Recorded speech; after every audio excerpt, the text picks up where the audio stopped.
Olivier Babot, merci de nous avoir rejoints. Vous êtes essayiste, écrivain, spécialiste en économie, professeur à l'université. Vous êtes aussi un visage familier des plateaux télé et des radios françaises et le président et le fondateur de l'Institut Sapiens, think tank libéral à vocation culturelle et sociale. Ravi de vous accueillir, de t'accueillir.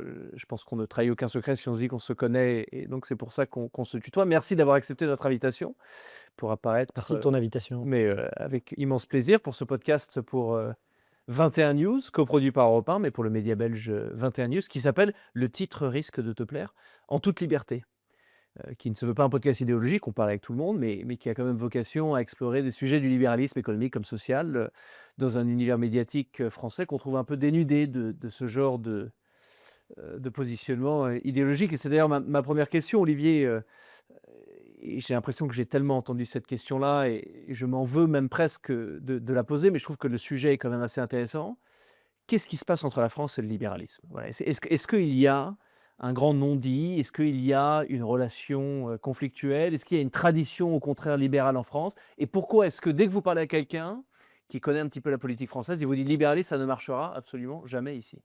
Il y a une relation d'amour-haine avec ce courant du libéralisme dont tu sais parfaitement que nous pouvons nous enorgueillir d'avoir les grands représentants, enfin certains des grands représentants. Alors, il y a beaucoup de débats dans le libéralisme. D'ailleurs, énormément de chapelles, c'est un des problèmes dont on pourra parler, puisque le libéralisme authentique, c'est un peu comme la gauche en permanence. Les gens s'accusent de ne pas être tout à fait de gauche, pas être tout à fait libéraux. Donc, il y a quasiment autant de libéralisme que de libéraux. C'est peut-être la caractéristique de cet esprit de la liberté, dont il faut bien dire que à tort ou à raison, que ça soit une qualité ou un défaut, il est très individualiste, en tout cas, ce qui n'exclut pas, à mon avis, le collectif. Est-ce qu'on peut alors le définir peut-être, au moins Ouais. définir notre libéralisme aujourd'hui? Selon toi, la définition du libéralisme, c'est? Le libéralisme, c'est le système politique qui part des droits de l'individu comme étant la première, la plus importante, la plus essentielle des minorités à protéger et de construire la décision politique à partir de cette volonté des individus. Et historiquement, c'est le moment où on a séparé la question politique du bien, où le politique n'a plus à déterminer le bien, il a eu juste à déterminer le droit qui laisse libre cours au bien décidé librement par les individus. Évidemment, on peut citer Hobbes et Locke, mais donc il y a des Français absolument extraordinaires. Il y a Benjamin Constant, en économiste, on a Frédéric Bastiat, on a énormément, Jean-Baptiste Say, on a énormément de théoriciens qui ont marqué la théorie libérale. Et puis voilà, ça a disparu sans doute pour des raisons de domination culturelle un peu gramscienne qui ont fait que une vision peut-être marxiste, anti-entreprise, anti-libérale, très socialisée, c'est-à-dire prenant le point de vue au contraire du collectif en méfiance contre l'individu, individu qui est vu comme étant une personne forcément intéressée à son intérêt immédiat, à son intérêt égoïste, et donc contre le fameux intérêt général de Rousseau. Rousseau, mon grand ennemi, en général le grand ennemi de la plupart des libéraux. Donc, le point de vue totalement opposé, méfiance vis-à-vis de l'individu, croyance dans l'importance fondamentale du collectivisme, là où justement l'individu en permanence est en méfiance. Moi, j'ai grandi dans le traumatisme, je crois, des premiers livres que j'ai pu lire en 1900, oui, on n'est pas loin de 1984 ou 90, mais justement autour d'Orwell, et ça m'a traumatisé. C'est-à-dire que, ou Le Zéro et l'Infini d'Arthur Kessler, toutes ces relations que je ne vivais évidemment que de l'extérieur, puisque j'avais la chance de vivre dans cette France extraordinaire libérale des années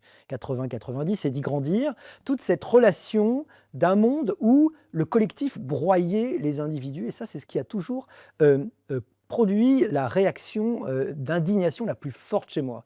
Et mon adhésion libérale, elle a été tout de suite, avant même que je connaisse le nom, avant même que je lise les auteurs, elle a été en fait viscérale. En fait. Je veux protéger ma liberté d'être, de faire ce que je veux, contre tous les collectivistes totalisants qui vont prétendre m'imposer leur vision du bien, leur vision évidemment de ce qu'il faut faire, aimer et de la façon dont il faut se comporter. C'est tellement intéressant parce que j'ai moi-même été assis dans ta chaise à défendre une définition assez similaire de la tienne et le premier réflexe qu'on se sent, c'est: «Ah non, mais ça, c'est ton côté américain. C'est parce que tu as passé ta vie là-bas». Or, nous avons, et tu viens de le souligner, une immense tradition libérale, en France. On peut aussi penser à Tocqueville, à Bien sûr. Montesquieu, Madame de Staël. Enfin et ce que tu as dit tout à l'heure sur, la distinction entre le vice et le crime, c'est aussi une distinction que fait Montesquieu. Et aujourd'hui, on a l'impression en vérité qu'on vit dans l'époque du triomphe de Rousseau. Il y a une moralisation constante de la politique. C'est-à-dire on pense que parce que quelque chose est moral, ça doit être légal. Mmh. Et si quelque chose est illégal, c'est qu'il est immoral. Or, il y a une distinction fondamentale à faire entre ces deux pôles-là.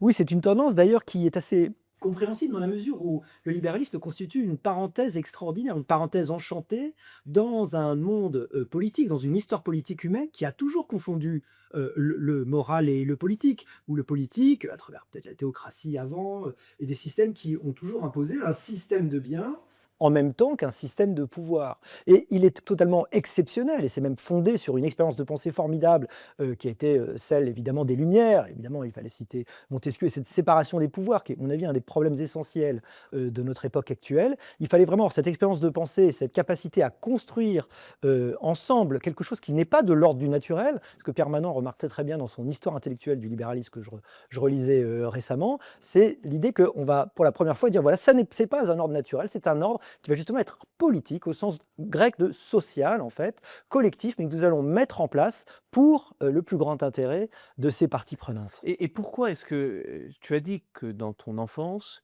tu vivais dans cette France libérale?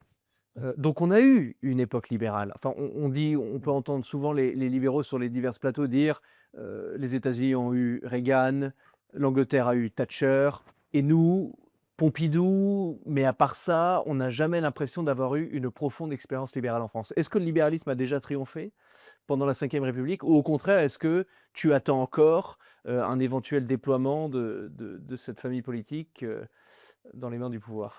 Alors, la situation française est très particulière car, comme tu le sais, l'État a précédé la nation en France, ce qui est une exception historique, hein. L'État a fait la nation plutôt que la nation a fait l'État, ce qui est le cas de beaucoup de pays, si bien que l'État a une place très particulière en France et parfois il est associé lui-même au pays. C'est-à-dire quand on dit l'État, en fait on dit la France. Mmh. Quand on dit la France, on dit l'État. Et on confond l'appareil administratif, l'appareil politique, avec toutes ces institutions, et puis les gens qui y vivent.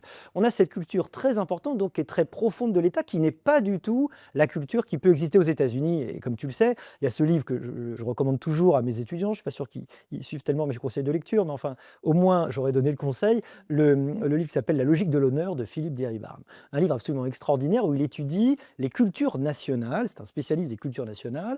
Et c'est un sociologue qui a étudié la façon dont on gère différemment dans 3 usines qui pourtant produisent les mêmes choses et ont la même taille aux États-Unis, aux Pays-Bas et en France. Il dit mais pourquoi gère-t-on très différemment? Pourquoi les relations de management, les relations hiérarchiques, pourquoi la façon dont on conçoit ce qu'est son travail est si différent entre les entreprises qui sont les mêmes? En l'occurrence, je crois que c'était des usines d'aluminium. Mais l'explication est toute simple, elle est culturelle. Cette culture, elle est très profonde. Les États-Unis, c'est une nation de marchands, fondée par des marchands, comme tu le sais, naturellement, tout ça, tu le sais parfaitement, mais qui fuyaient les guerres de religion, qui ont voulu recréer une sorte de second Éden, mais avec cet ethos protestant du marchand, qui est celui d'ailleurs néerlandais qui ont créé la bourse, hein, qui ont créé les premières bourses pour aller financer des voyages au long cours qui étaient extrêmement risqués. Ce sont des gens qui ont le sens du risque, qui ont le sens des responsabilités, qui ont une grande méfiance vis-à-vis des institutions et dont la religion protestante, et ça c'est évidemment toutes les thèses de Max Weber, mais qui sont quand même incroyablement puissantes pour comprendre même les mécanismes à l'œuvre aujourd'hui dans les différentiels de développement économique. Ce développement protestant, il est beaucoup plus individualiste, il a aussi l'idée qu'on a une sorte de responsabilité vis-à-vis des autres, mais une responsabilité dans l'activité économique qui est l'activité par défaut par laquelle on va se réaliser comme citoyen. Pas du tout la même chose.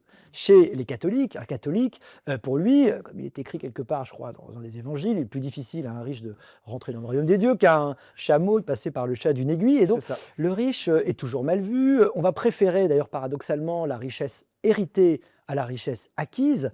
Le nouveau riche est bien plus, en réalité, quoi qu'on en dise, méprisé que l'ancien riche. L'ancien riche a au moins l'excuse du fait que, quelque part, il ne l'a pas voulu. Et puis, il y a toujours cette idée qu'on va regarder toujours vers la chambre du roi, on va envier l'aristocratie, on l'aura singé. La Révolution française n'aura pas changé fondamentalement la façon de penser.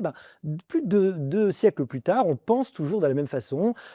L'entreprise, c'est mal. L'entreprise, la réussite individuelle est suspecte. comme dit Balzac, derrière chaque fortune, il y a un crime, et beaucoup de gens en France le croiraient volontiers. D'ailleurs, parfois c'est même dit quasiment de façon expresse, une méfiance vis-à-vis de l'activité individuelle, de la réussite, de l'activité économique, et une forme d'idolâtrie en faveur de l'État. Deux contextes extrêmement différents. Et donc chez nous, la vision communiste, il faut s'en souvenir, avait quand même incroyablement proliféré. Elle était à deux doigts de prendre le pouvoir. Et on peut le dire entre nous, elle a en fait plus ou moins pris le pouvoir dans quelques cénacles, disons. C'est très La justice, intéressant. l'éducation notamment, et la La, culture. la logique communiste trouverait donc un terroir très fertile dans les terres anciennement catholiques. Malgré son anticléricalisme, il y a effectivement des parallèles assez Oui, intéressants à souligner. Tu me fais penser à la biographie de Saint-Louis de Jacques de Goff, oui. où il traite à longueur de chapitre la relation de Saint-Louis avec l'argent. Et il démontre, enfin son argument, c'est que la relation des Français avec l'argent, cette espèce de relation d'aine et d'amour, date du règne de Saint-Louis et du fait qu'il a justement eu une main assez ferme envers les marchands. Il se méfiait énormément. Il y avait toute la Et question même des taux d'intérêt pour les persécuter les juifs. Oui. persécuter les juifs aussi, et toute la question des taux d'intérêt, chose qu'on retrouve d'ailleurs en islam, et chose qui était en partie responsable de la naissance de l'antisémitisme, parce que beaucoup de juifs dans des pays européens, pendant le Moyen-Âge, avaient été les pionniers de l'Institut du prêt, Oui. et comme tout beau commerçant, bien évidemment, pour permettre la prolifération du système, ils chargeaient des taux d'intérêt. Oui. Extrêmement mal vu par les catholiques et aussi dans le monde musulman, en disant ça, il essaie de m'arnaquer, etc. Or que c'est une pratique économique tout à fait bénéfique pour la société, tout à fait bénéfique pour la cellule qui l'entreprend. Mais nous, on a toujours eu du mal avec l'argent, on a toujours eu du mal. Il y a d'ailleurs aussi cette histoire économique de la France de M. Serfati qui montre que toutes les périodes de grandeur française, Napoléon, Louis XIV, enfin, à chaque fois qu'on regarde le livre d'histoire et qu'on se dit ça, c'était quand la France était grande et belle, c'est quasiment toujours des moments où économiquement la France stagnait. On n'a quasiment jamais associé la grandeur économique du pays avec la grandeur politique. On arrive vraiment à dissocier les deux, et chez les Américains, pas du tout. Ouais. Ah, c'est un peu l'oiseau de Minerve ne s'élève au jour tombé, quand vient le crépuscule. Ça fait effectivement penser à cette idée que plus Venise était en décrépitude, plus ils organisaient de fêtes. Ouais. C'est-à-dire qu'à la fin, c'était une sorte de fête permanente. D'ailleurs, ça fait penser à Philippe Muret, évidemment, à l'Homo Festivus. Plus la France est loin de sa grandeur passée, plus on parle de cette grandeur. On parle d'autant plus de quelque chose quand cette chose n'est plus là. Par exemple, la mixité sociale, le vivre ensemble. C'est toujours très suspect d'ailleurs quand on commence à évoquer un élément, c'est amusant. Alors sur le prêt intérêt, il y a un truc rigolo à dire, c'est qu'en fait, d'après ce que j'ai vu sur cette question qui m'a beaucoup intéressé, c'est qu'en fait, les juifs n'avaient pas le droit de se prêter intérêt entre eux, mais ils avaient le droit de prêter intérêt à des goïs. Pareil pour les chrétiens, qui n'avaient pas le droit en fait de prêter intérêt entre eux. D'ailleurs, les Médicis eux-mêmes étaient des banquiers, comme tu sais, hein, c'était des commerçants devenus banquiers, et en fait, eux-mêmes prêtaient intérêt, mais c'était interdit, il faut s'en souvenir, y compris à cette époque-là. Et comment vous prêtiez intérêt? En fait, vous faisiez un jeu très subtil sur les changes, en fait. En fait, vous aviez des intérêts, c'est-à-dire que cette logique des intérêts, elle était forcément présente, parce que ça a toujours été le coût du temps, le coût du risque, le coût de l'argent. Donc, on surmontait l'interdit par un jeu sur les taux de change extrêmement subtils, mais qui revenait exactement aux mêmes choses. Mais ce qui est vrai, c'est que c'était avant tout, évidemment, les gens de confession juive qui étaient capables de le faire, et ça a associé beaucoup dans cette âne pour des gens qui ont été pourtant des grands financeurs. Enfin, il n'y avait pas que des juifs, puisqu'on se souvient que c'est les banquiers Fugger qui ont payé l'accession, je crois 800 000 florins de mémoire, l'élection de Charles Quint. Et les Templiers Notamment. aussi eux-mêmes étaient des grands banquiers à Absolument. leur époque.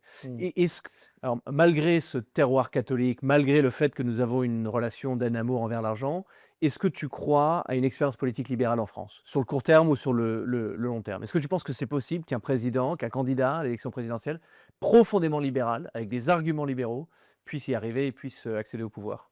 La réponse claire est oui. La réponse un peu moins catégorique, et il va falloir attendre peut-être encore un petit peu de temps.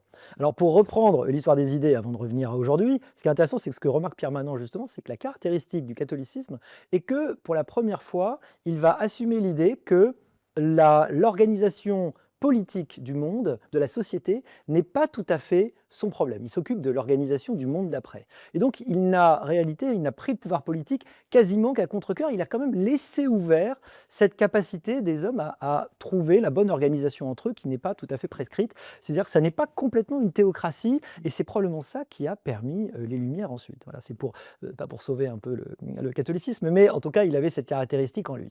Maintenant, arrivons aujourd'hui je suis très gramscien, comme j'ai pu faire allusion à Gramsci, c'est-à-dire je crois, c'est pas adhérer à ses thèses, mais c'est adhérer au fait que sociologiquement, on comprend que un candidat, un, une posture va être capable de s'imposer parce qu'elle a été rendue possible culturellement. Que cette fenêtre d'Overton de ce qui va pouvoir être dit, de ce qui va pouvoir être admis comme étant une possibilité, est quelque chose qui a été travaillé sur le long terme par une myriade de choses, c'est-à-dire la sédimentation, des chroniques qu'on peut entendre le matin sur une radio, de la façon dont on va lire un texte, d'un essai qui aura été publié. Tout ça va créer une sorte d'atmosphère. Moi, je suis fasciné depuis toujours autour par la relativité des mœurs.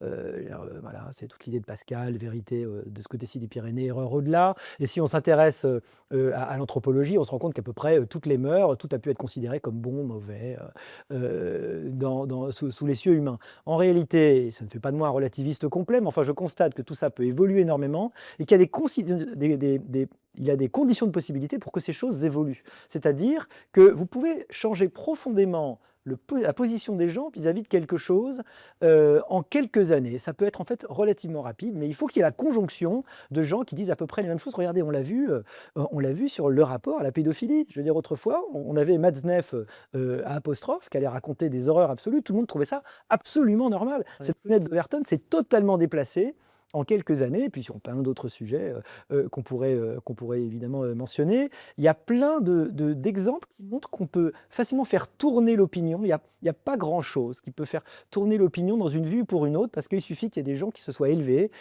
qui aient dit, bah, tiens, telle chose n'est pas normale, telle chose aurait été considérée comme criminelle, ou au contraire, telle chose était criminelle, elle n'est plus. Voilà. Et donc, je suis confiant dans la capacité à évoluer, parce que je comprends aujourd'hui, j'ai l'impression qu'il y a un momentum libéral, au sens où, entre plusieurs dangers dont on pourra parler, des dangers très importants, le message libéral, le message des Lumières est en fait plus actuel que jamais. On pense bien évidemment à l'expérience de Javier Milei en Argentine.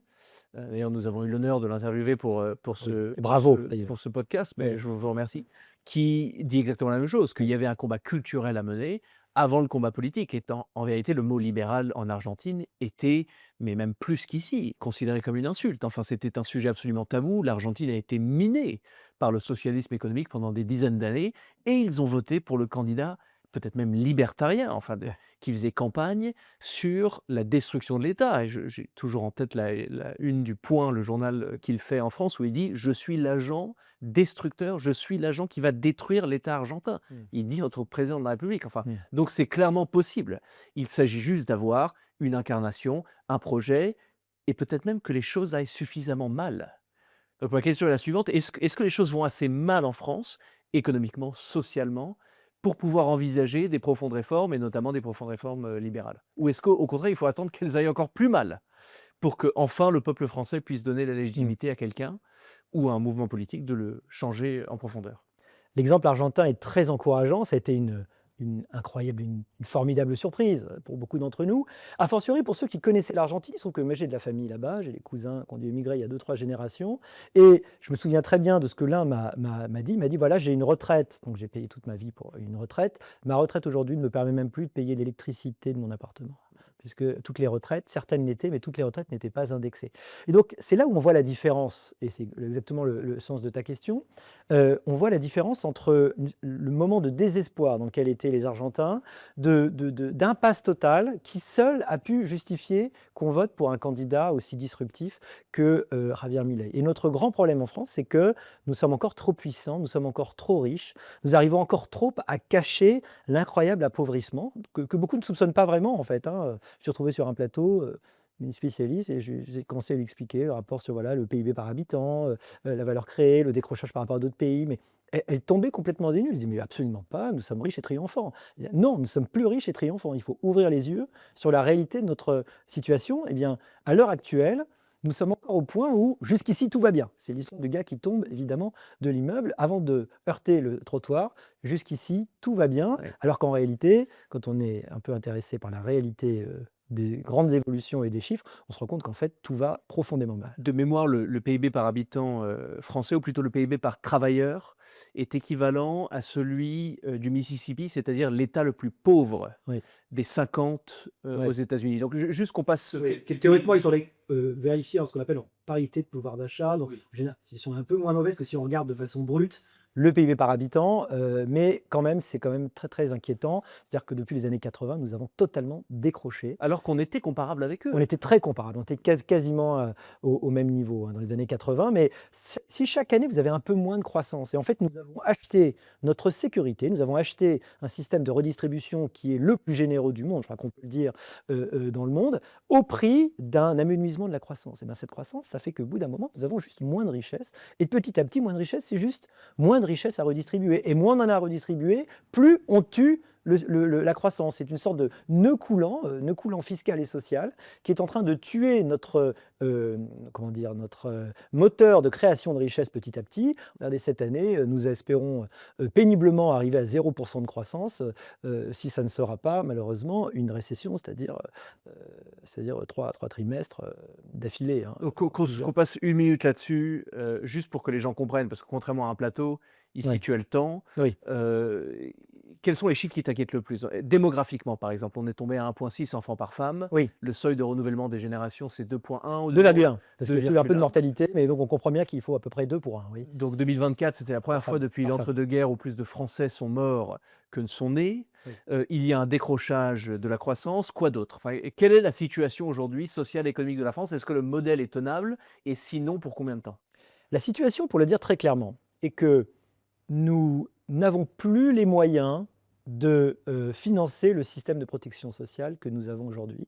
Ce système est d'ores et déjà très profondément déficitaire.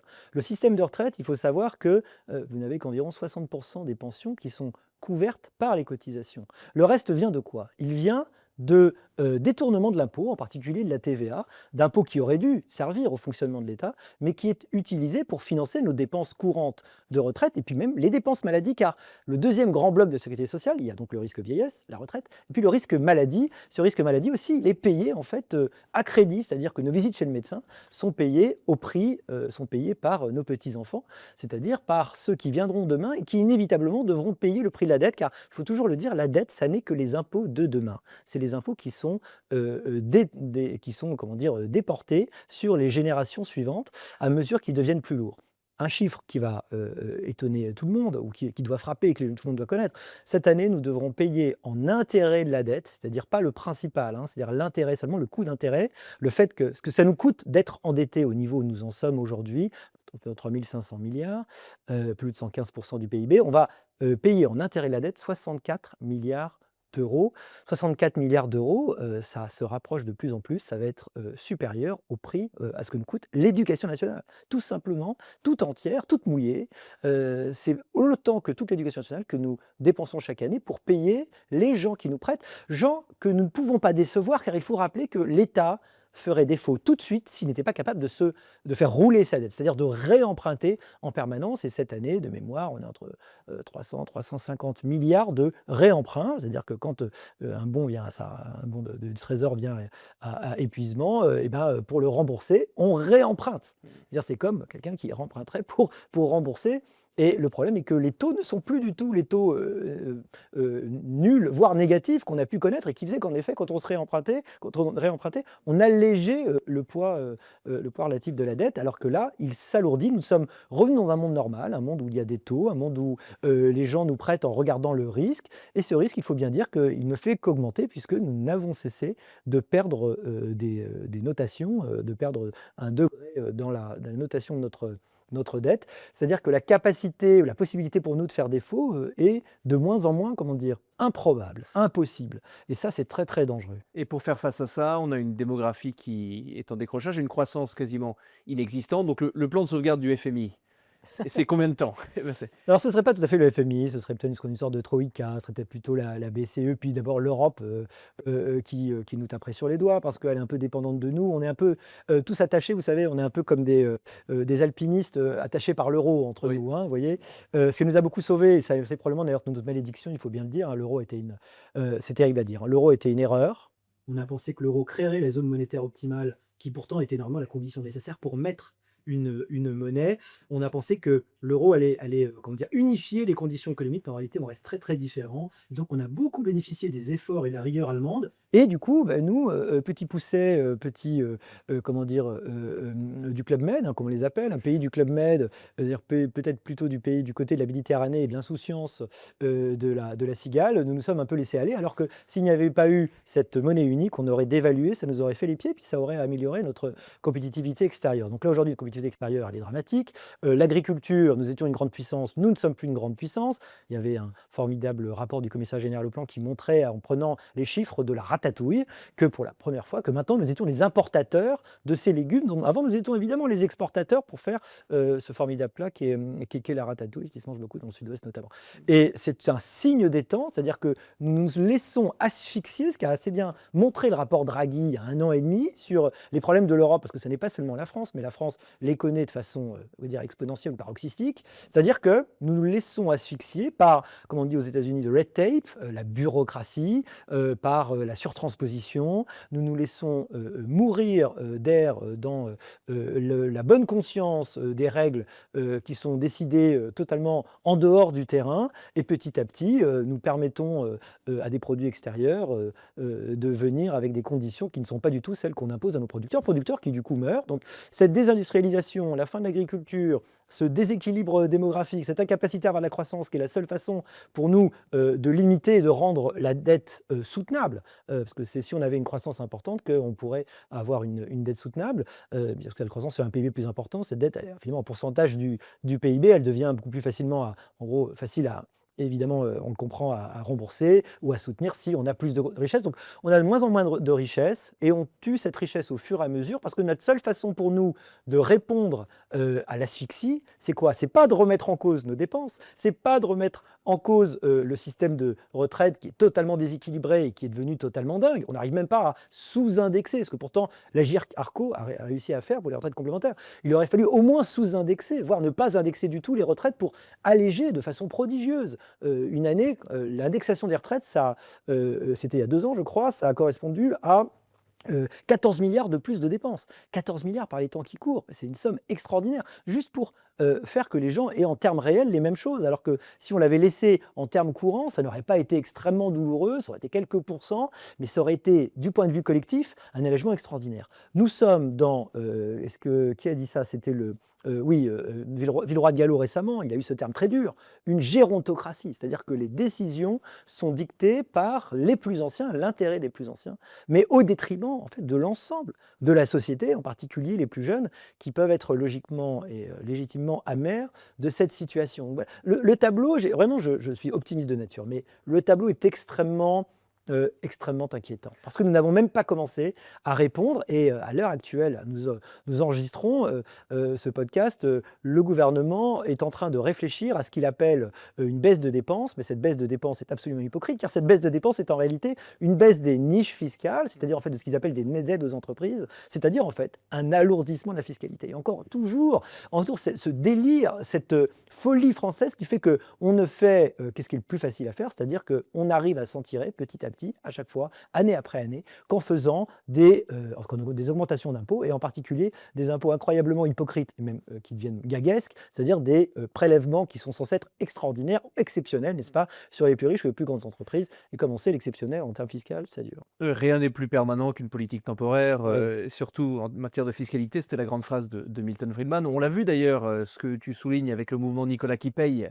On avait l'impression que sur les réseaux sociaux, il y avait un ras-le-bol de Nicolas, donc cet archétype français de 30 ans qui travaille toute la journée, qui arrive à peine à couvrir son loyer et qui finance les retraites géantes des boomers et qui finance l'aide médicale d'État pour les étrangers qui, eux, ne travaillent pas et ne cotisent pas ici et qui est absolument écrasé par cette bureaucratie, par ces normes, par cette fiscalité qui n'arrive pas à s'en sortir. On avait l'impression, c'est vrai, que ça commence à être ce que tu décrivais, c'est-à-dire un espèce de réveil libéral. Et pendant ce temps, le gouvernement, c'est le sujet de la semaine, parle d'une possible augmentation du SMIC.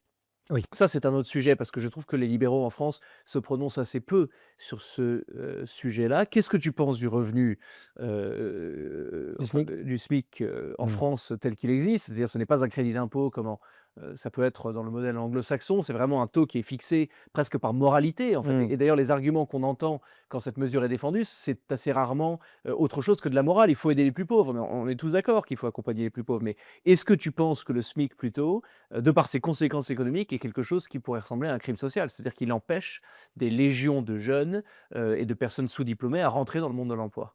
Ce que je reproche beaucoup à la gauche, c'est que la plupart du temps, les mesures qui sont affichées comme généreuses sont en fait des mesures qui se retournent contre ceux qu'elles sont censées aider. C'est ceux qui m'énervent le plus la plupart du temps et une incapacité à penser les choses en plus d'une itération. C'est-à-dire que vous faites une limite des loyers, vous pensez que vous avez aidé tout le monde. Ben non, parce que quand vous regardez comment les acteurs réagissent, toutes les études montrent que malheureusement, vous allez rendre encore plus difficile l'accès à un logement décent. C'est la même chose pour le SMIC. Toute la littérature montre que le salaire minimum, qui est à un niveau extrêmement élevé chez nous, va créer de l'emploi, pardon, va créer du chômage, en particulier chez les moins qualifiés, donc chez les gens qui sont les plus, peut-être évidemment, les moins aisés par Parce définition. que qu'on explique, c'est 1 800 € à peu près le SMIC, à peu près 2 000 pour l'employeur, Tout chargé, aujourd'hui tout un chargé. peu moins, parce qu'il y a énormément, il faut se rendre compte qu'on a quasiment enlevé toutes les charges, Oui. parce que justement, il est déjà trop élevé. Il y avait une réflexion intéressante que m'avait faite quelqu'un, il m'avait dit: «Mais le vrai SMIC, c'est combien?» En réalité, le vrai SMIC, c'est 400 €. Vous savez pourquoi? Parce que c'est la différence entre la non-activité et l'activité. Mmh. C'est-à-dire que le fait de se lever tous les jours pour aller travailler, dans des emplois souvent difficiles, la différence, en fait, c'est 400 €. Et on a quand même, il faut toujours dire ça, on a un problème d'incitation au travail, c'est-à-dire, ce que les économistes appellent de trappe à inactivité. C'est-à-dire qu'à un moment donné, la différence entre l'activité et la non-activité n'est pas assez forte. Si on veut que le travail paye plus, à un moment, il va falloir que le non-travail, d'une certaine façon, paye moins. Et il va falloir aussi plus généralement qu'on bascule une grande partie de la protection, et comme tu disais bien, les fameux Nicolas qui payent ont l'impression qu'il y a peu de gens qui travaillent pour soutenir de plus en plus de gens qui ne travaillent pas. C'est vrai démographiquement parlant. Mais pourquoi? Notre système a été fait à une époque, dans les années 45 évidemment, 50, où il y avait beaucoup de gens qui travaillaient, ils étaient très jeunes, et donc il n'était pas absurde de faire reposer la protection sociale avant tout sur les gens qui travaillent. Dans un monde où de moins en moins de gens travaillent en pourcentage de la population, puisqu'on continue à avoir un taux d'emploi qui est assez faible chez les plus jeunes et puis à vivre de plus en plus longtemps, tant mieux. 17% de chômage, Bah en oui, France chez et les jeunes. chez les jeunes, c'est évidemment, c'est chez les jeunes qu'il est le plus fort. D'ailleurs, bon, ça me pose plein de questions sur repenser la formation et repenser l'école qui va totalement à contresens. Mais il va falloir être capable d'essayer d'imaginer un système où on va financer la protection sociale par autre chose que le travail. Parce que le problème de la rémunération du travail, et en général, c'est pas tout à fait le cas au SMIC parce qu'il y a quasiment plus de charges, mais assez rapidement, dès qu'on arrive à 1,5, même à 2, 3 SMIC, le problème c'est que le coin socio-fiscal, c'est-à-dire la différence entre ton vrai salaire, le vrai salaire c'est quoi? C'est le super brut, c'est le coût total employeur. Et ça, il y a très peu de gens qui le savent, très peu de gens qui même connaissent leur super brut, c'est-à-dire qui savent ce qu'il coûte réellement à l'employeur, et puis le net, c'est-à-dire ce que vous avez vraiment en virement sur votre compte en banque. La différence entre les deux, ce qu'on appelle le coin socio-fiscal, est exponentiellement grande. Plus vous gagnez de l'argent, plus la différence est énorme. Et donc, elle décourage aussi la progression. Pour donner une idée simple, vous allez travailler énormément pour gagner 100 € de plus en super brut. Donc, votre employeur, il a fait l'effort, il met 100 € de plus pour vous, mais à la fin, probablement, vous pourrez n'avoir quasiment que 10, 20 € de ces efforts-là Donc à il y la a fin dans votre aucun poche. intérêt de Donc, faire l'effort. exactement. C'est-à-dire que, pour reprendre la vision de la phrase très fameuse de Jean-Pierre Raffarin, c'est-à-dire que la route est droite, mais la pente est raide. Mmh. C'est-à-dire que gagner en niveau de vie est extrêmement difficile, vous enrichir par votre travail est extrêmement difficile. Là encore, la gauche ne veut jamais remarquer le paradoxe qui est que nous sommes le pays où il y a le plus d'héritiers parmi les gens les plus riches. Contrairement aux États-Unis, où la plupart du temps, c'est des gens qui sont des self-made man et qui sont arrivés tout récemment dans cette situation. Pourquoi? Parce que justement, il est extrêmement difficile de réussir par son travail en France, parce que le travail est puni de toutes les façons possibles, alors qu'il faudrait justement libérer cette capacité à gagner plus d'argent. La tentation d'augmenter le SMIC, de décréter le niveau des prix, ce que l'extrême gauche adore faire, et parfois la gauche aussi, par une sorte de pensée magique qui a démontré depuis l'Empire romain très exactement son inanité. Hein. C'est-à-dire que l'idée qu'on va pouvoir fixer le prix du pain et que tout le monde doit avoir du pain est un truc qui ne marche pas depuis plus de 2000 ans. Voilà. On le sait, tout le monde le sait, mais c'est toujours les mêmes propositions, ce qui fait un peu désespérer d'ailleurs du débat public, qui n'est plutôt une sorte de monologue entre gens qui ne veulent pas se parler et qui ne veulent pas se comprendre. C'est un peu décourageant, mais c'est comme ça. On a cette proposition toujours de fixer les prix des loyers. Il n'y a pas assez, il y a pas assez de logements, fixons les prix. Il n'y a pas assez de pain, fixons les prix. Il n'y a pas assez d'essence, fixons le litre d'essence, sans comprendre que tout de suite, évidemment, ça crée de la pénurie. C'est ça qui est un peu à se taper la tête contre les murs.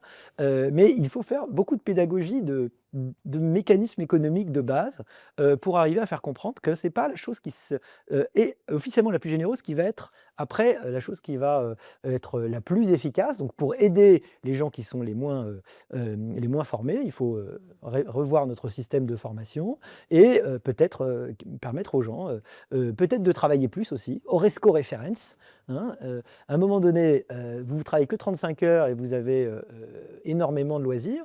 C'est quand même étonnant que vous ne puissiez pas, au moins librement, au moins volontairement, si vous avez envie, que le système ne puisse pas vous permettre, autant que vous voulez, de faire des heures supplémentaires pour arriver à augmenter votre niveau de vie. C'est quand même assez incroyable qu'on soit obligé de demander à l'État de déterminer des prix, le prix du travail en l'occurrence, pour qu'on soit capable d'augmenter notre niveau de vie. Voilà, c'est une marque de ce syndrome français qui va demander tout à l'État, de tout déterminer. Et beaucoup de gens, malheureusement, ont été élevés dans cette idée-là.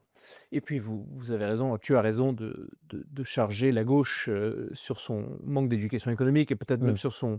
sur sa démagogie à ce sujet. Mais, je pense au parti, d'extrême droite, enfin, un parti du Rassemblement national, quoi qu'on l'appelle aujourd'hui, Mmh. qui semblerait n'ait pas du tout eu encore, son tournant, libéral et qui parle encore d'une retraite à 62 ans, à 60 ans pour les métiers, dits, difficiles, alors même que le modèle social, comme tu le dis, n'est absolument pas soutenable et qu'il faut absolument expliquer aux Français, les retraites étant les premières dépenses, la première charge de dépenses de l'État français aujourd'hui, qu'il faudra travailler plus, et sûrement travailler plus tôt dans la vie, Ouais, travailler plus longtemps la semaine ouais, et plus longtemps dans la vie. ouais. Et on a aujourd'hui la première force politique du pays qui nous explique que pas du tout. Vous inquiétez pas, on va rebaisser ça à 62 ans, ce qui était considéré d'ailleurs par la gauche au moment où le président Sarkozy l'a fait passer comme étant l'incarnation de Lucifer, voilà, Mmh. l'incarnation du démon. Et aujourd'hui, la gauche dit 62 ans, finalement, c'était l'aubaine. Mmh. Qu'en est-il exactement sur les retraites? Est-ce que c'est absolument infaisable? Est-ce que c'est du pur populisme du Rassemblement national? Ou est-ce qu'au contraire, le modèle peut tenir malgré le fait qu'on rabaisse l'âge? Je vais commencer par une parenthèse quand on se rend compte qu'avant Mitterrand, donc la retraite était à 65 ans. Si on l'avait laissé à ce niveau-là et si on n'avait pas fait les 35 heures, si on n'avait pas pris ces 2 décisions, la France serait aujourd'hui dans une situation extrêmement différente. C'est le drame du politique. Les bonnes comme les mauvaises décisions mettent plusieurs décennies à révéler, soit leur inanité, soit leur qualité malheureusement. Et les gens d'ailleurs ne sont plus là pour qu'on puisse aller les accuser. Le Rassemblement national est à mon sens en train d'évoluer beaucoup, hein, sur ce sujet des retraites. On voit qu'il y a eu beaucoup de circonlocutions, il y a eu des évolutions, parfois d'ailleurs plus personne ne comprenait rien, parce que même ils n'étaient pas peut-être tout à fait sûrs de ce qu'ils avaient envie de faire. Quand vous êtes dans un parti, que vous êtes là depuis longtemps, que vous avez des propositions depuis longtemps, et que vous étiez dans un parti hors système qui était assez éloigné du pouvoir, vous n'avez pas les mêmes propositions qu'un parti qui comprend qu'il va peut-être, que la chance est non nulle, et que peut-être même elle est de plus en plus probable, qu'ils aient peut-être demain les leviers du pouvoir. Et donc vous avez comment dire, une évolution à faire, évolution très compliquée parce qu'évidemment, il y a une grande partie de votre électorat qui se souvient, qui tient à certaines promesses, et donc il faut faire évoluer de façon subtile. Je crois qu'il y a au sein, je ne veux pas préempter ce qui s'y passe, mais supposer ce qui se passe, mais je crois qu'il y a aussi la volonté d'essayer de trouver un passage vers des propositions qui sont plus réalistes, et je pense qu'ils commencent à se rendre compte qu'on a un problème. Il y a des gens qui savent compter maintenant Ouais. au Rassemblement national, et ils savent très bien qu'il va y avoir un problème de soutenabilité du système le jour où ils vont être au levier. Et je donnerais, disons que je parierais fort que leur discours va finir par évoluer, Il y a peut-être va être voilà, plus, ils vont faire des exceptions, il va y avoir des choses, on va parler de longueur, on va parler de durée de la carrière, et peut-être pas tout à fait d'âge pivot, mais enfin, je pense qu'à la fin, le message va plus ou moins finir par être celui-là. Est-ce que tu peux les imaginer, aller vers une retraite par capitalisation telle qu'est proposée par exemple par David Lisnard? Et d'ailleurs, toi, es-tu favorable à un tel modèle? Alors oui, il y a plein de choses à dire sur la capitalisation. Là, c'est un très bon exemple où pendant longtemps, la capitalisation, c'était le grand Satan. C'était, si tu n'es pas sage, la capitalisation, si tu manges pas ta soupe, la capitalisation viendra te manger. Même d'ailleurs dans le camp d'Emmanuel Macron, au moment de la retraite, de la réforme des retraites, c'était un front qui était absolument proscrit. On n'avait pas le droit d'ouvrir ce truc-là. Et aujourd'hui, peut-être que, très modestement, par des choses qu'on a pu faire chez Sapiens, des choses qu'on a pu dire et redire, parce qu'on a l'impression d'avoir dit 1000 fois les mêmes choses, mais il y a une des mentalités qui ont évolué sur la capitalisation. Et je crois qu'aujourd'hui, 75% de l'échiquier politique est pour, y compris d'ailleurs, je crois, le Rassemblement national, qui se déclare pour. Je crois évidemment qu'il faut une dose de capitalisation. Naturellement, on ne pourra pas passer massivement à la capitalisation, c'est absolument impossible, puisqu'on est dépendant de ce système qui est un peu une pyramide de Ponzi, du système par répartition. Toute la question est là. On commence à avoir des propositions d'experts qui sont assez bien charpentées. Sur le timing comme de la Martineau, transition. par exemple, ou Antoine Fouché, sur le timing et sur la façon concrète dont on peut créer un système par capitalisation qui met forcément du temps. Hein. Si on a pris cette décision dans les années 90, c'était Dominique Strauss-Kahn qui en parlait, mais si on a pris cette décision il y a 30 ou 40 ans, c'est sûr que là encore, on y Explique serait pourquoi différemment. c'est si compliqué, parce qu'aujourd'hui, on doit encore payer les retraites de ceux qui Mais sont exactement. aujourd'hui à la... Vous êtes un jeune, Ouais. vous devez donner 28% de votre salaire brut pour le système par répartition. C'est-à-dire que cet argent, il n'est placé nulle part, il part directement dans la poche des gens qui sont actuellement pensionnés, sachant qu'ils ne suffisent pas. C'est-à-dire qu'en fait, il faut déjà prendre une partie aussi des impôts sur la consommation notamment, pour arriver à boucher les trous et à payer chaque mois les retraités qui jouissent de leur retraite. Et donc, ça voudrait dire que la capitalisation, vous demandez aux jeunes de cotiser 2 fois. Une fois pour lui demain et une fois pour les pensionnés aujourd'hui. Ça paraît un petit peu dur quand on connaît le niveau actuel, justement, déjà, du fameux coin socio-fiscal dont je parlais. Donc, comment faire ? Comment faire ? Comment ne pas augmenter le taux d'effort disons que c'est un taux qui est acceptable, puisqu'il existe aujourd'hui, même si on pourrait penser qu'il est déjà beaucoup trop élevé, hein, puisqu'il crée justement cette différence entre le super brut et le net-net. Comment garder le même taux d'effort sans déshabiller les retraités actuels pour habiller les retraités de demain ? Sachant que les retraites actuelles constituent la force politique la plus significative de l'histoire de notre République. Exactement. L'électeur moyen de mémoire doit avoir 55 ou 56 ans. Le retraité vote beaucoup plus que le jeune, et donc tous les politiques ont une incitation à vouloir plaire aux retraités et pas forcément plaire aux jeunes, même si ça mène le système au mur. C'est ce qu'on voit dans l'absence de capacité à désindexer, ne serait-ce que sous-indexer les retraites, ce qui donnerait énormément d'air sur quelques années, sans être... on pourrait même imaginer qu'on garde les retraites les plus basses et puis on sous-indexe les retraites quand vous touchez 5 000 – 6 000 euros de retraite, ou peut-être sous-indexer quelques années, même si vous avez beaucoup cotisé, hein, c'est vrai, mais enfin, à un moment donné, il va falloir répartir un petit peu la charge. Donc cette introduction de la capitalisation, elle serait formidable, elle serait extrêmement puissante.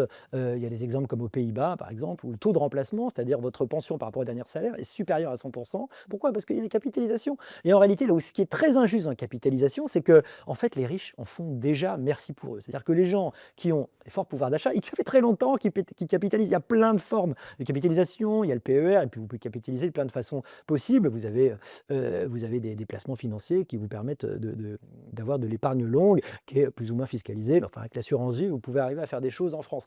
Le problème, c'est comment vous donnez aux gens modestes, aux gens qui sont au SMIC toute leur vie, accès enfin à une épargne longue placée beaucoup plus rentable. Oui, parce que d'un côté, donc la gauche dit ces riches se gavent toute la journée avec leurs bénéfices outranciers, et de l'autre côté, ils ne veulent pas laisser les pauvres en profiter aussi.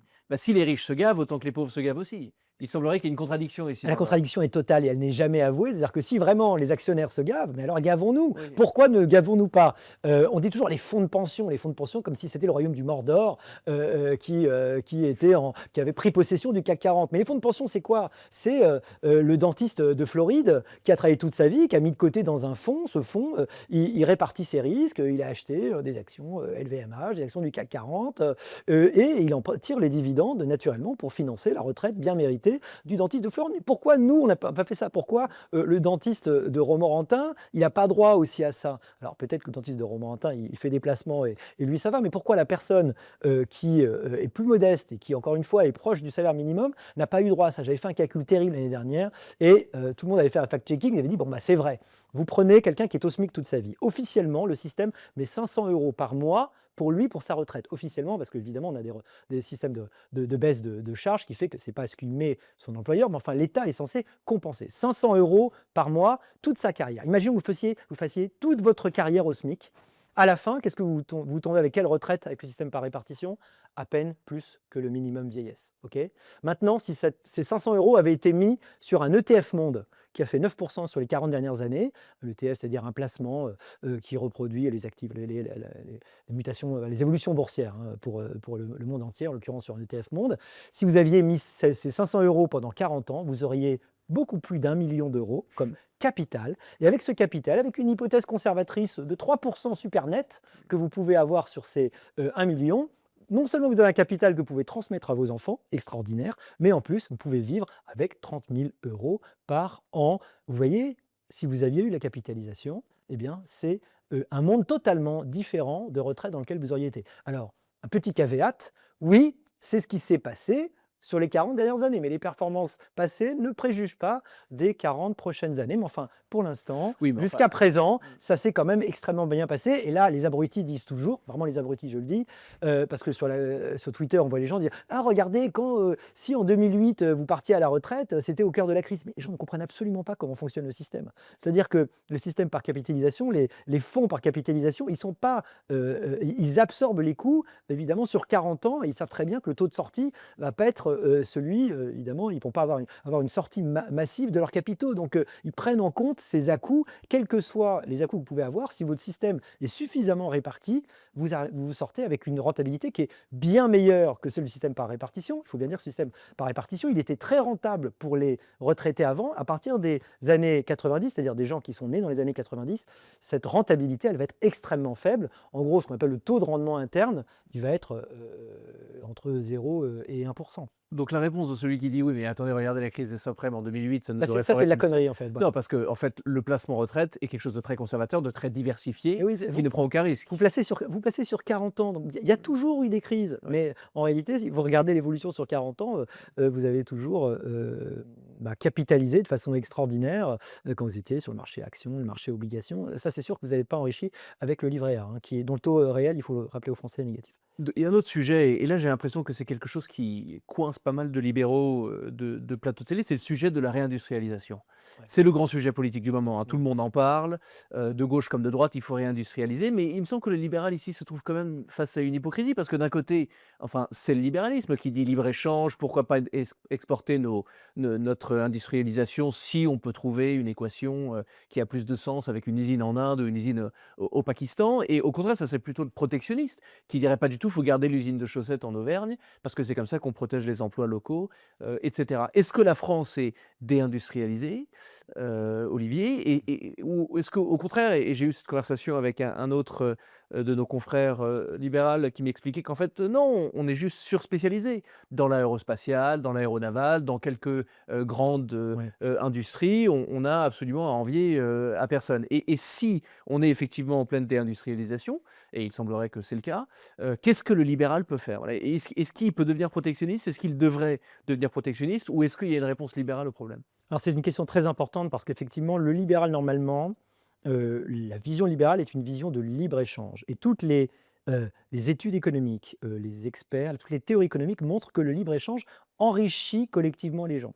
Maintenant, il peut y avoir aussi, des frictions et des problèmes qui sont liés non pas au libre-échange, mais au fait que cet échange, cette concurrence, en réalité, elle est faussée, elle est inégale. Notre problème, justement, c'est que nous n'avons pas les mêmes conditions, de production, nous n'avons pas les mêmes exigences environnementales. Nous avons chez nous des boulets aux pieds, nous avons des coûts du travail, et encore celui-ci n'est pas toujours plus fort, par exemple, par rapport à l'Allemagne, mais des exigences réglementaires, des capacités de flexibilité, qui sont extrêmement différentes. C'est aussi bête que combien de temps faut-il entre le moment où on a un projet et le moment où on ouvre l'usine?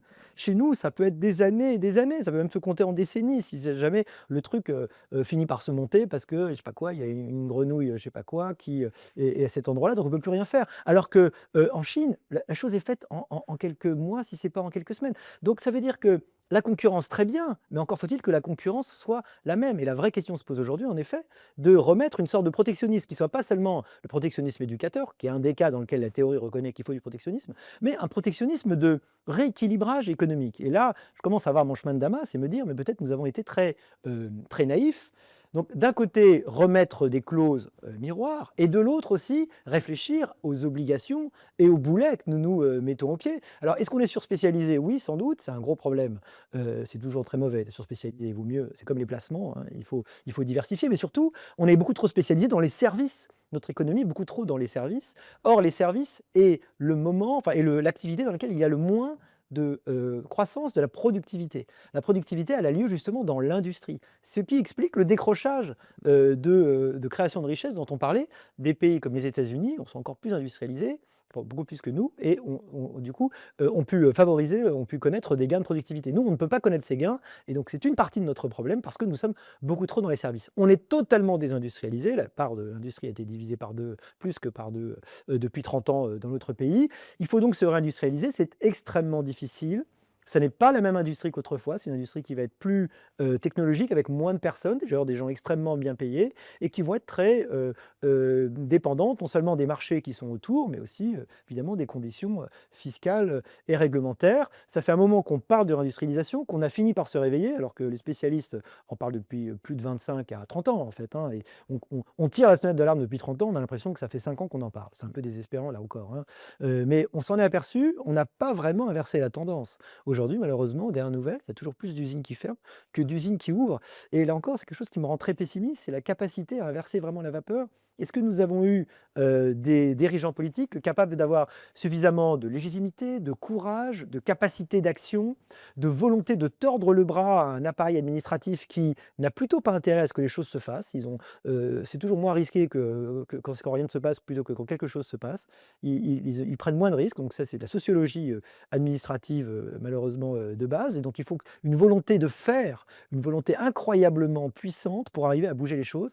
Malheureusement, elle n'a pas été là pour l'instant. Nous n'avons pas inversé les choses, et c'est dramatique. Le fantasme de la fabless économie, de l'économie où nous allions, n'est-ce pas, nous intelligent, la création, le pilotage, les brevets, et puis hop, on envoyait tout ça dans les endroits où les gens étaient sales et travaillaient pour pas cher pour produire. Tout ça s'est effondré, car nous nous rendons compte aujourd'hui que on s'en rend compte quand on importe massivement des voitures chinoises, que malheureusement, non seulement la capacité à former, à produire est là-bas, mais aussi la capacité maintenant à innover, et nous nous trouvons fort dépourvus maintenant que la bise est venue.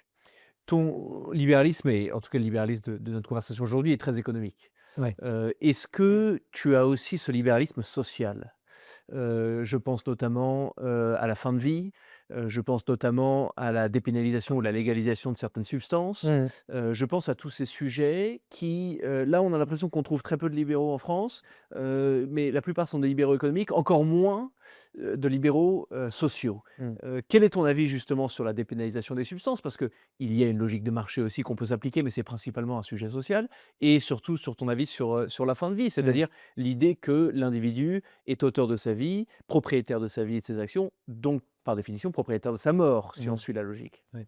Oui, je crois que je suis assez cohérent, dans la mesure où mon libéralisme économique s'applique, dans mon idéologie, au libéralisme individuel. J'ai horreur que quelqu'un vienne m'expliquer ce que je suis censé faire individuellement. À partir du moment où vous êtes un adulte, donc un adulte évidemment, puisque le cas des enfants est naturellement à mettre, de côté, vous êtes un adulte, c'est-à-dire quelqu'un qui a été éveillé à sa propre liberté, reconnu comme étant suffisamment grand pour, élire ses représentants et même pour en faire partie. J'estime que quand vous êtes correctement informé, vous devriez être capable de faire vos propres choix. C'est vrai pour les substances, par exemple. Moi, je suis pour la dépénalisation du cannabis. Alors, je sais que les expériences, j'étais à Los Angeles il y a quelques temps, ça sent le cannabis dans toute la ville, hein, puisque c'est permis dans l'État de Californie. Je crois que les expériences ne sont pas extrêmement convaincantes du point de vue de la production, enfin de l'intérêt économique, et puis de ce qu'on espère souvent, c'est-à-dire le fait que ça casse les systèmes mafieux, les systèmes de contrebande. Si les gens ne contrebandent pas ça, il y aura d'autres choses, il y aura toujours d'autres substances. Mais sur le principe philosophique, je suis pour la liberté, pour les gens qui sont correctement informés, on ne peut pas ne pas l'être aujourd'hui, de faire ce qu'ils veulent. Finalement, vous avez le pouvoir de vous détruire vous-même. Si vous voulez vous détruire par l'alcool, vous savez comment ça se passe. Il y a des artistes qui le font, c'est presque une œuvre d'art en soi. C'est un choix que vous pouvez prendre, et je pense que ça fait partie aussi de la liberté de respecter ses choix, y compris quand ils sont mauvais. Parce que quand on veut vous dicter vos activités et ça revient à ce qu'on disait tout à l'heure en début d'entretien, c'est que ça veut dire qu'on va vous imposer une version du bien. Voilà. Et cette version du bien, je comprends que pour la façon dont vous occupez, enfin, vous élevez vos enfants, ils puissent avoir un droit de regard de la collectivité.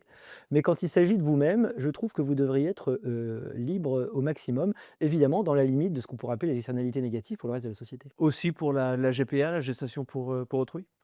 Là, je suis beaucoup plus réservé, parce que moi Parce je que la consi la logique serait la même, parce que si ouais, si je suis une mère porteuse pleinement informée, ouais, c'est mon corps, comme dit le dicton. Je trouve, des parents qui sont, parfaitement, en coopération, qui sont intéressés, qui veulent me proposer une somme d'argent.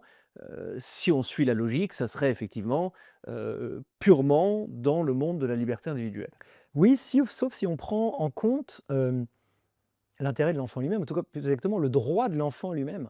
Moi ce qui m'ennuie le plus, je suis pas foncièrement contre, cette gestation pour autrui. Ce qui m'ennuie le plus, c'est l'idée qu'on puisse priver, un enfant de ses ascendants biologiques volontairement. Ça peut arriver, bah, dans des cas évidemment, où on est forcé, il y a pas soit de père, soit de mère, soit on a perdu ses 2 parents et bah, il faut vivre quand même. Mais qu'on puisse organiser un système où on te prive de l'un de tes ascendants biologiques, j'ai la faiblesse de croire que nous nous nous inscrivons dans une forme d'hérédité, une forme de transmission. Moi, l'idée que l'un de mes enfants biologiques puisse ne pas être élevé par moi m'est absolument insupportable, n'est pas concevable. Je préférerais me jeter par la fenêtre, plutôt que de ne pas faire ça. Alors encore une fois, c'est la façon dont je vois les choses et j'ai pas nécessairement envie de l'imposer aux autres, mais ne pas élever mes propres enfants et les priver de leur père biologique, sachant ce qu'on sait aussi de la puissance de l'hérédité, de l'incroyable, fait qui fait que, par exemple, toutes les études montrent sur, les enfants adoptés que, plus vous vieillissez, plus l'enfant a vieilli, plus le QI se rapproche de ses enfants de ses parents biologiques, même qu'il n'a pas compris il n'a pas connus, hein, qu'il ne connaîtra peut-être jamais et s'éloigne des parents, adoptifs.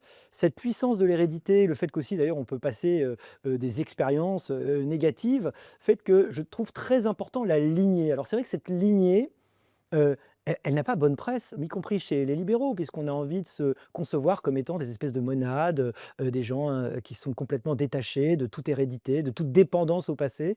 Moi, je crois que c'est une erreur. On peut tout à fait, se croire, libre, s'assumer et puis se savoir l'héritier d'une lignée dans laquelle il est, intéressant de s'inscrire et donc moi, je suis, surtout inquiet dans la volonté de notre, société. Pour le coup, c'est peut-être le mauvais parti libéral, mais ce qui est marrant, c'est plutôt la gauche qui reprend cette idée-là, de casser toute idée de transmission. Voilà.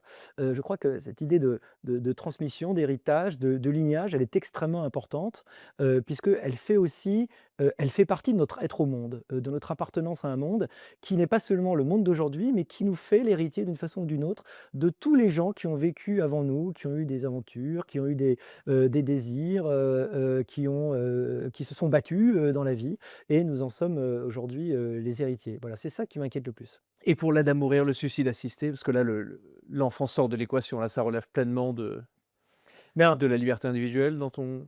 moi, ce qui m'ennuie le plus, dans la loi dont on discute, aujourd'hui, c'est la possibilité justement qu'on puisse, quand on n'est plus capable d'exprimer, les choses, qu'on puisse justement, être forcé d'une certaine façon ou forcer la famille à en venir, à la capacité du suicide et au fait de donner la mort.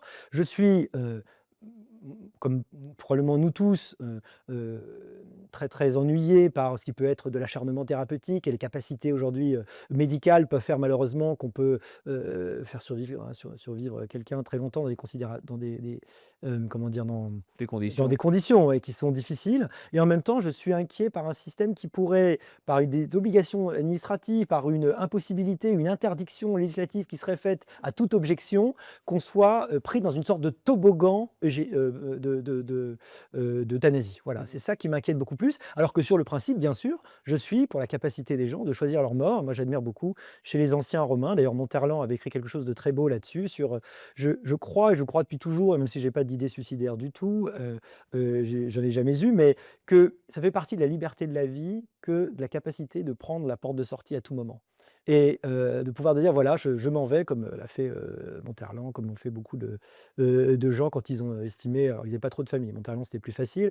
Quand on a une famille, on dépend, c'est une, Mais on est responsable. on est responsable Ouais. et donc je crois qu'il fait partie de la dignité de se battre jusqu'au bout et d'être là et de rester sur le ring. Mais dans l'absolu, si on n'a pas ce forme de dépendance, je trouve ça tout à fait normal, qu'en tant qu'être individu, on puisse choisir de prendre la porte de sortie. Là aussi, je sais que c'est pas très politiquement correct. Si un jeune est intéressé par le libéralisme et n'a pas de référence littéraire, si il n'a pas vraiment cette culture, qu'est-ce que tu lui recommanderais? Parce que, je trouve surtout qu'en France, on a un vrai problème de pitching, Ouais, nous libéraux et on a tendance à passer pour des gens absolument ringards, ouais. assez ennuyants, et alors qu'en vérité, je trouve que c'est une famille idéologique, extrêmement sexy dans tous les sens du terme, enfin, qui permet la liberté, qui devrait plaire à la jeunesse. Qu'est-ce que tu recommandes à tes étudiants s'ils veulent aborder le géant, la montagne qu'est le libéralisme, en termes de lectures qui sont accessibles et qui restent divertissantes?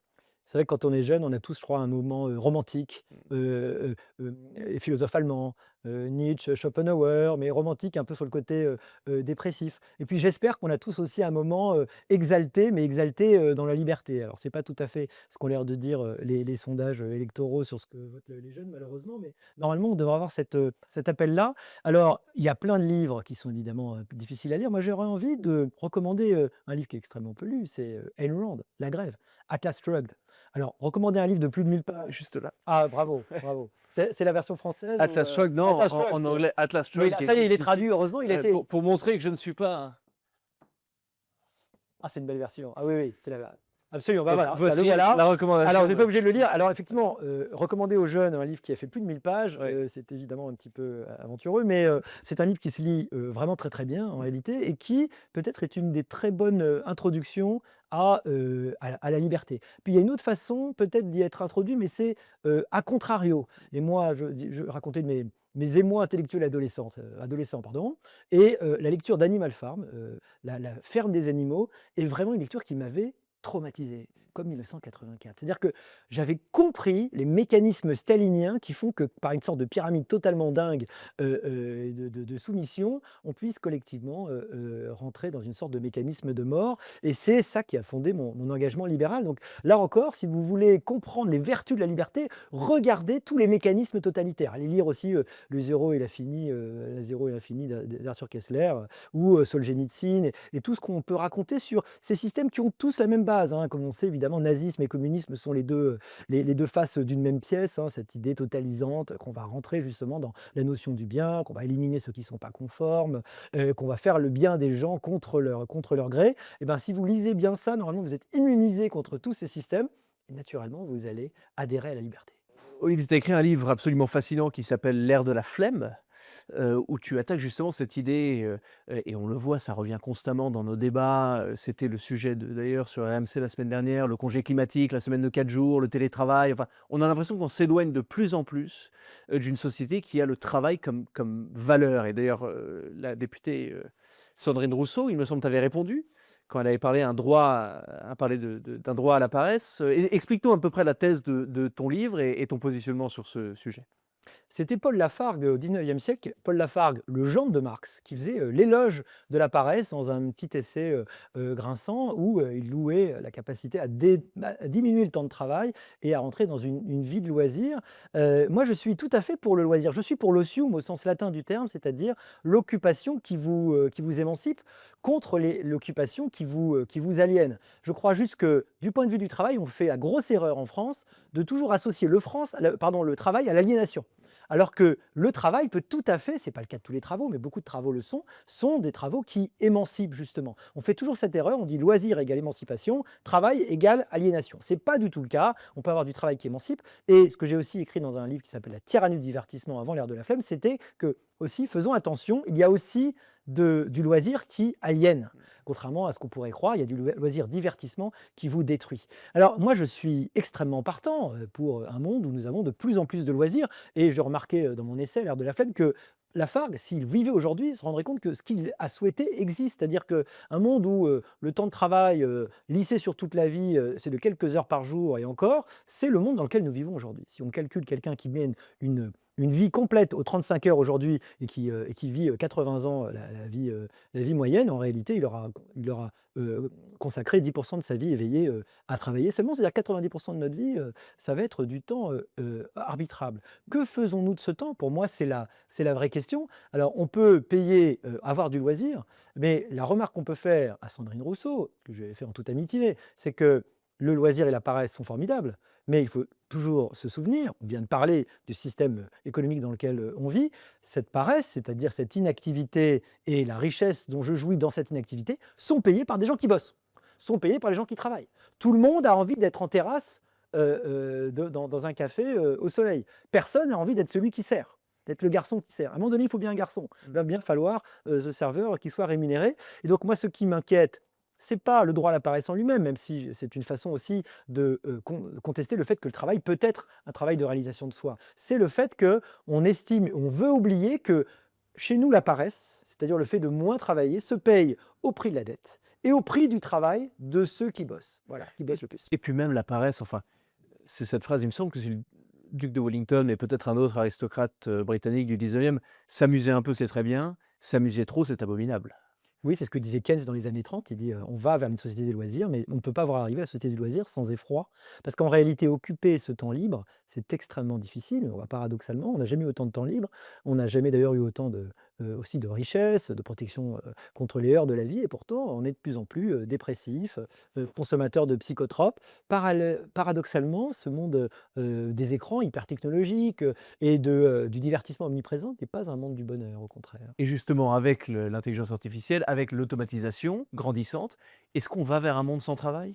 Probablement, moi je le crois à terme, pas tout de suite, hein, il va falloir attendre un petit peu, mais à terme, je pense vraiment qu'on va vers un monde sans travail et que notre principal problème est d'occuper notre temps libre et c'est un problème redoutable en réalité. C'est occuper notre temps libre, garder le sens de l'effort, garder la capacité à mettre le plaisir immédiat à distance, à épargner son plaisir pour, se fixer des Everest, se fixer des buts qui vous élèvent et qui vous créent une colonne vertébrale contre la société de l'avachissement et comment dire? De l'abdication cognitive avec une IA, qui va tout faire et qui vous dispensera tous les efforts. Ça, c'est notre principal défi aujourd'hui. C'est un défi auquel on n'est pas préparé parce que nos pères, nos parents, nos grands-parents vivaient dans un monde différent où la contrainte venait justement de la nécessité de faire des efforts. Nous vivons dans un monde très paradoxal et de plus en plus, et nos enfants encore plus, vont vivre, j'essaie de les y préparer, les miens, à un monde où justement il va falloir résister à la facilité.